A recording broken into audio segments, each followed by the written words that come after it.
جب آدمی کے ہاں نیکی اور بدی کے نفع نقصان کا تصور ختم ہو جائے تو پھر یہ علامت ہے کہ اس کے دل پر مہر لگ چکی ہے۔ جیسے ایک آدمی پیسے اور جیسے کہیں کہ پتھر اور ہیرے کے درمیان اسے پہچان کوئی نہ ہو، سونا چاندی اور جسے کہیں کہ زمین کے سنگریزوں کے درمیان فرق نہ کرنے پائے، کیا کہتے؟ مجنون ہے، پاگل ہے۔ یہ ان دونوں میں فرق نہیں کر سکتا، یا سونے کے جسے کہیں گے ٹکڑے میں اور آگ کے انگارے میں کوئی فرق نہ کر سکے تو کیا کہیں گے؟ اس کی تو عقل و دانش سے خالی آدمی ہے۔ تو جو نیکی اور بدی میں نہ فرق کر پائے کہ نفع اس کا کیا ہے اور اس کا نقصان کیا ہے، تو اللہ رب العزت فرما رہا ہے یہ علامت ہے کہ اس کے دل پہ مہر لگ چکی ہے۔ وَطَبَعَ اللَّهُ عَلَىٰ قُلُوبِهِمْ وَطَبَعَ اللَّهُ عَلَىٰ قُلُوبِهِمْ کہ یہ نادان ہے کہ اسے نیکی کا پتہ ہی کوئی نہیں کہ نیکی کیا دولت ہے، اور پرلے درجے کی نادانی اور حماقت ہے کہ اسے گناہ کا اندازہ ہی کوئی نہیں، کتنی بڑی مصیبت ہے، یہ کتنی بڑی مصیبت ہے۔ حدیث قدسی ہے، رسول اللہ صلی اللہ علیہ وسلم نے فرمایا، اللہ نے کہا ہے جب بندہ نیکی کرتے کرتے اپنے اللہ کو راضی کر لیتا ہے تو پھر اللہ ایسی برکت دیتا ہے کہ اس کے مثبت اثرات 7 پشتوں تک چلتے ہیں، اور جب بندہ اللہ کی نافرمانی کرتا ہے اور اسے ناراض کر بیٹھتا ہے تو اس کی نحوست بھی 7 پشتوں تک چلتی ہے۔ یہ تو دنیا کا معاملہ ہے، کل کا معاملہ اس سے زیادہ تکلیف دہ ہے۔ وَطَبَعَ اللَّهُ عَلَىٰ قُلُوبِهِمْ ہر گندگی کی جڑ یہ ہے کہ آدمی کے ہاں نیکی بدی کا تصور خراب ہو جائے۔ جب اسے پتہ ہی کوئی نہیں کہ نیکی سے کیا ملنا ہے، اور جب اسے احساس ہی کوئی نہیں کہ گناہ کا کیا نقصان ہونا ہے، تو پھر اس کی زندگی میں دونوں برابر ہے۔ پھر جی چاہا تو کر لیا، نہ چاہا تو نہ کیا، گناہ بھی چلتے رہیں گے، نیکیاں بھی چلتی رہیں گی، یہ بھی ٹھیک ہے، یہ بھی ٹھیک ہے،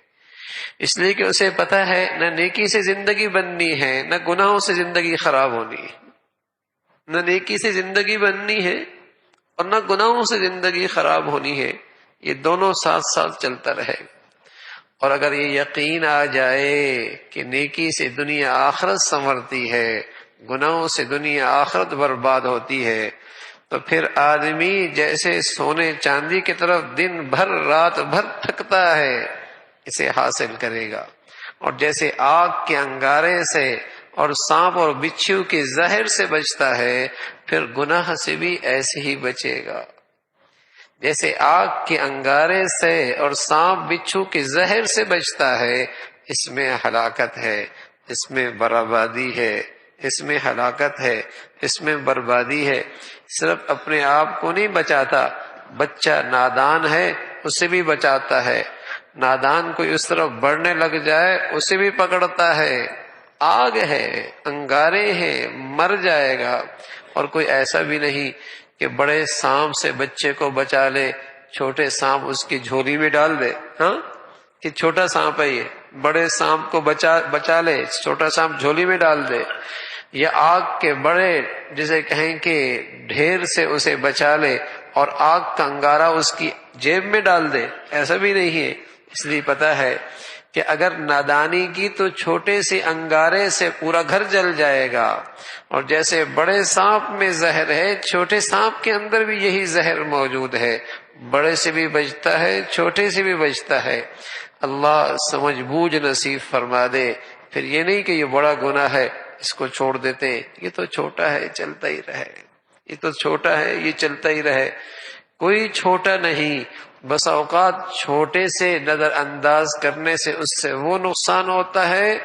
جو بڑے پر ندامت اور توبہ کرنے سے نہیں ہوتا، اس لیے کہ اس سے غفلت کی ہے۔ تو دلوں پر مہر کی ایک بڑی علامت ہے، بڑی نشانی یہ ہے کہ آدمی کے ہاں نیکی اور بدی اس کے نفع نقصان کا تصور مٹ جائے۔